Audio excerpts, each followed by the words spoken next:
Tell me if this sounds familiar. You go online to buy something and you end up searching high and low on a website for that one critical bit of information that's going to help you make your buying decision. Normally it's the price, not only, but normally. Well, in this video, we're going to be talking about the thing that so many businesses do that chase away their audience and potential customers. And in part 2 of this video, we'll look at how you can actually build a solution on your website using WordPress to address the problem that we're going to look at. So stay tuned, 2 parts to this video. I'll be back in a moment.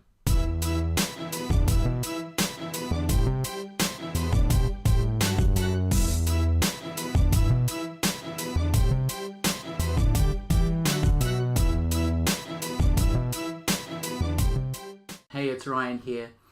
So, okay, I've given you the scenario. You go to a website and you try to buy something and you just cannot find the information you need. Now, this has happened to me very recently and it happens to me often.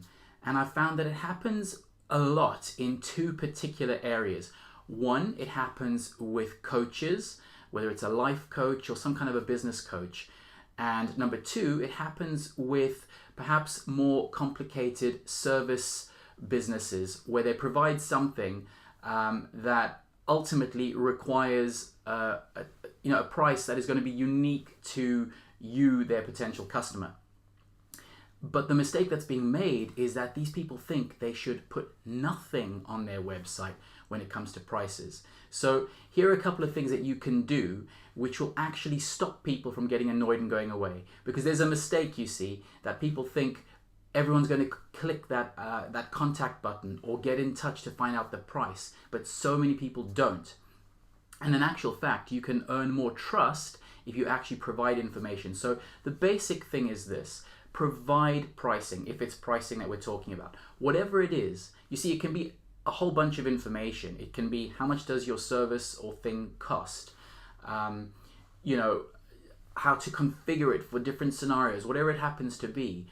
The point is this: provide that information. So anticipate the questions that you might be asked and provide answers to those in the form of blog posts and or videos about those things.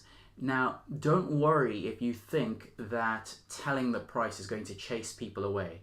Look, would you rather have people get in touch with you who know your pricing and are ready to talk, or people maybe get in touch with you and then when you tell them the price, they give some lame excuse and you never hear from them again? So the thing is, if you give your pricing and you give that information that you feel might actually push some people away, then you're likely to get their trust right at the beginning. So what you can do as an example is you could write a blog post that says, okay, so say the question that somebody might have when they do get in touch with you is, how much do you charge? And you, as some sort of a coach, charge differently depending on the situation. Well, rather than saying nothing, you could write a blog post that lays out a few scenarios, and the person who reads that or watches that video will slot themselves into one of those scenarios. So you can say, okay, let's just use random figures like 100, 200, and 300 as pricing differentiation. So you could say, well, Joe blogs does A, B, C, or needs A, B, and C. And in order to provide that to him, it's going to cost 100, or prices start at 100. Then, Nancy blogs needs D, E, F, and for her, prices start at 200. And so on. You can basically give scenarios and you can just paint pictures for people so that they can understand where they sit on your pricing scale. So don't be afraid to give your prices. Don't be afraid that the competition is going to see your pricing and undercut you or whatever it is. You need to price what you're worth and just put your pricing out there, and the leads that you get will be so much warmer rather than not even getting some leads. You might be surprised at how many people you're actually losing by not sharing this information. So go on, write blog posts, create videos, and give this information that you're not giving out right now because you feel you need to talk to people, that you need to corner them on a phone call or in person. Write blog posts, create FAQ sections and videos. Now in part 2, which will come shortly, I'm going to show you how I specifically do this using Divi, which is a visual builder for WordPress websites. And I'm just going to use this as a to give you a rough idea of what you could do. Of course, you might not have your own website, or rather you might not control your website, but you could speak to whoever does. And the bottom line is, have a great FAQ section, excuse me. And if you can, and I encourage you to do so, use video to answer questions as well, because your personality and tutorials or whatever it is can obviously be used in those. So we're going to now look at part 2, where I'll show you just roughly, not an in-depth tutorial, I'll show you roughly how to do this, and then you can implement whatever you think is relevant on your website.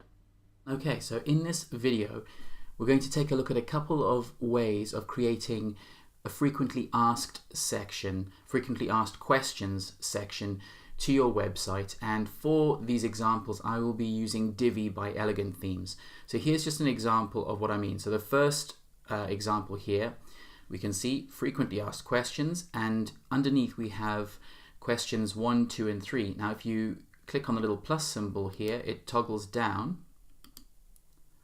to show you whatever your answer would be to whatever questions you have. So this is how the toggle section works, and it's nice because you can obviously neaten that up and just keep those closed.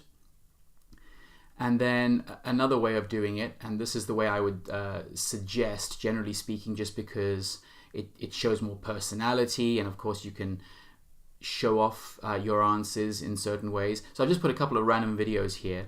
Well, one less random than the other. This was an animated book review I did some years ago for Jeff Walker's book launch.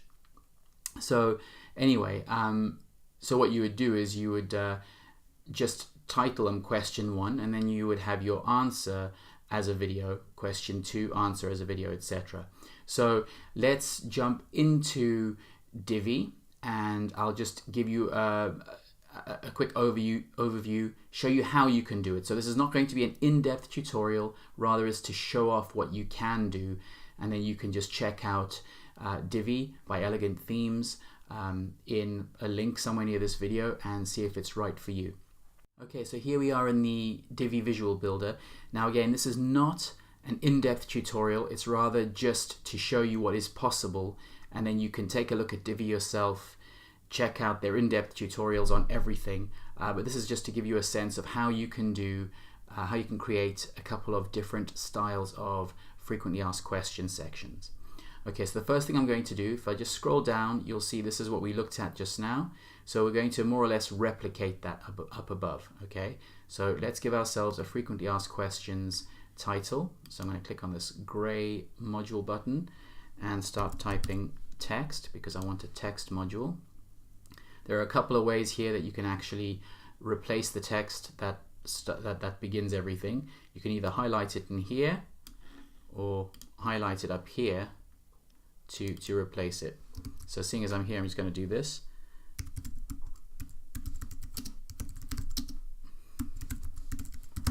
All right, frequently asked questions, and I'm just going to centralize that, pop that in the center, and then I'm going to make it larger. So I'm going to click on that and use this slider. So let's just say for some reason I want it to be that big. Okay, so we've got frequently asked questions, and then over here you've got cancel and undo and redo, and then the green this tick here is to say yes to what you've done. So we've got our little heading now. Now underneath that we want to put our little toggling questions and answer sections. So clicking on a new row, and I'm going to choose one column, which means it's going to be across the whole page, but that's something that you can always change later if you wanted to. So I'm going to start typing toggle. All right, and we get our first question. So over here, I'm going to type what that first question is. Now you could also over type directly here, as I showed you just now. So I'm just going to put question 1. Okay, and then let's just open this toggle here so you can see what we're doing. And then over here we put our answer.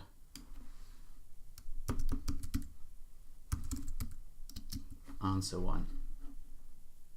And then yeah, and then you can minimize that, and you'll see that that's basically your first one. Now the quickest thing to do to keep creating questions and answers would be to just duplicate this little module here. So if you come over here and click on that, you duplicate it and duplicate it again. And then if you go into each one, you can just change that there and change your answer there. Obviously more complicated changes between the questions and answers that you would have, but this is just to give you a taste of what you can do. And as you can see down here, I don't know if you noticed, but over here, this save button, it does auto save, which is better than you get with some other themes. I use Elegant Themes, so Divi by Elegant Themes, and Thrive Themes as well. But last I knew with Thrive Themes, it keeps telling you haven't saved your work, and I don't know why they don't just build in an auto save. But anyway, so there you've got it. I'm just going to sort of click away. All right, so you've got your frequently asked questions, and then so you see that looks like that. Now let's do another one here, but this time for videos. Okay, so just to show you again, so that repetition helps. We want a text module for our header.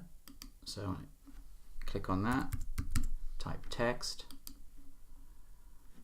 Okay, and in this case, we can just type it straight here. So this time, well, it's still frequently, I wanted capitals.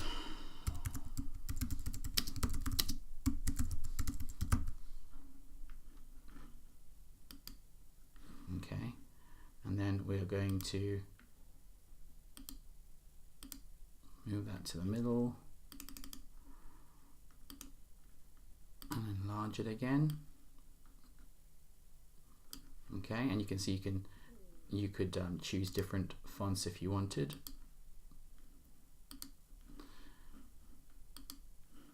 Okay, and then now what we want to do is add video. So what we need here is another module underneath. So I'm going to add a new row, and I want my video to sit just say in the middle of the screen. So I'm going to choose a 3-column row, and then I'm going to type video. Okay, now by default it brings up a video just to show you what it's going to look like. Now it's put it over here in the left hand column of those 3. That's very easy to just drag and drop to move it across. But for now we want to replace this. So if you click on this cog here, it brings that up, and you can either put a video from your library if you've uploaded one, or you can insert from a URL. So if I come up to YouTube and just grab a URL from there and then paste that right into there and then insert into post, it's right there. So I'm just going to click out of that and then just hover over this to get that sort of plus sort of symbol, and then just move that across and drop it into the middle one. Okay, now we've got frequently asked questions, but we want actually have another thing here that says question 1. So again, just repeating things to show you how to do them. Let me just click out of that again. What we're going to do is just duplicate that text section and then overtype this. So this will be question 1. And then I'm just like double clicking in that to highlight it, and then we're just going to shrink that a little bit. So click on that and bring it down.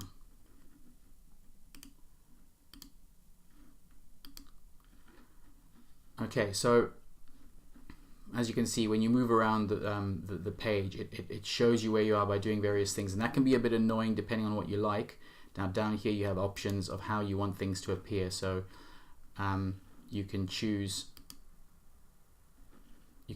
how you want them to appear by changing here, and always show whether you're looking at a section, a row, or a module. Okay, so now we've got a frequently asked questions section, header, a question, just a question, and then our video answer. And then to do what we did here, where we have another one, well, then we would just duplicate things. So, okay, so you've got a frequently asked questions heading, and then the question itself, and then the video. And then if you say you wanted to have just 3 questions, well, then the quickest way to sort of just duplicate this so that you would not have to keep adding sections and rows and modules, where sections are the blue, rows are the green, and modules are the dark gray. What you could just do is come up here and duplicate the entire section, which will put it underneath, and then you can say, well, I don't actually want that heading, but I do want it to say question, but this time it's going to be question 2, and then your video, tap on that cog, and then we're going to replace it just as we did before. So just delete that and add video, and then go and get your next video of what looks like Jeff Walker rapping, and then get the URL and click on insert from URL, paste that in there, and we'll insert it, and there it is. So we'll just save that and close that, and then you've got question 2. Okay, so that's basically all you need to do. So up here you've got a text Q&A, FAQ section using toggles, which is quite nice. If you've got many questions, and if they don't necessarily require video, if you don't want to use video, that's one option. And then you've got your video. And I really do think that there's a lot of power behind video. So where it's possible to answer questions with video, I strongly suggest you go for it. And as I say, this is obviously not an in-depth tutorial. It's just to show off a couple of examples of FAQ sections. In terms of design, you can do anything. You know, just take a look at what you see out there on other websites, and just spend a little bit of time using Divi, and you'll find that you can probably replicate just about anything. But the great thing is this is quite simple, and the more you use it, the quicker and easier it gets. So that's it for this video. Okay, so there you have it. We've got the problem and we've got a solution, both strategically as well as technically. So I hope that's been helpful for you. If you would like to see more videos like this, not just the strategy and the sort of sales and business psychology, but also technical solutions and how to implement them, then be sure to sign up to my weekly updates, which I send out by email. There'll be a link to that around this video, depending on where you're watching it. And of course, if you're on YouTube, hit subscribe, and if that bell button's there, hit that too, so that you'll get notified when I put videos up on there. Other than that, thanks for watching, and I'll see you again in another video. Take care.